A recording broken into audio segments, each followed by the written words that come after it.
Il-ħidma tal-Partit Nazzjonalista titkompli dan għaliex Malta Għawdex jixirqilhom aħjar, jixirqilhom gvern ġdid nazzjonalista li jaħdem fl-interess tal-ħafna u mhux tal-ftit. Hekk stqar il-kap tal-Partit Nazzjonalista Elix Borg waqt l-ewwel Assembleja Reġjonali li saret il-ġimgħa filgħaxija fil-każin tal-Partit Nazzjonalista fil-Ħamrun, dan hekk kif dawn il-laqgħat qed isiru bħala parti mill-Kunsill Ġenerali li se jitlaqqa fil-25 ta' Jannar li ġej f'Għawdex. Matul l-Assembleja tal-ewwel reġjun li jinkludi l-ewwel, it-tieni u r-raba' distretti, il-kap tal-Partit Nazzjonalista Elix Borg fakkar fl-importanza tal-kumitati sezzjonali tal-partit biex il-messaġġ ikompli jitwassal u pajjiżna ikollu l-gvern alternattiv li jistħoqlu. Matul l-Assembleja ġew diskussi diversi suġġetti fosthom il-kwalità tal-ħajja, l-iżvilupp ekonomiku, l-ippjanar, it-trasport u l-isplużjoni fil-popolazzjoni b'numru ta' kunsilliera preżenti waslu l-ħsibijiet tagħhom. Apparti minn hekk dawk preżenti saħqu fuq l-importanza li pajjiżna jerġa' jsir pajjiż li joffri spazju, tranquillità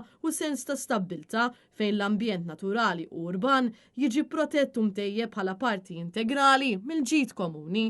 Għaldaqstant il-laqgħa ġiet immexxija mill-President tal-Kunsill Ġenerali Mark Anthony Sammut u ingħalqet b'diskorsi mis-Segretarju Ġenerali tal-Partit Nazzjonalista Charles Bonello u mill-Viċi Kap tal-Partit Nazzjonalista Elix Perici Kalaxxone. Intant dawn il-laqgħat se jkomplu matul il-jum tal-ħadd bl-Assembleja Reġjonali tat-tieni reġjun li se ssir waqt l-attività politika mis-sensiela qrib tagħkom fil-pjazza ta' wara l-Knisja Arċipretali ta' Santa Caterina fiż-Żejtun.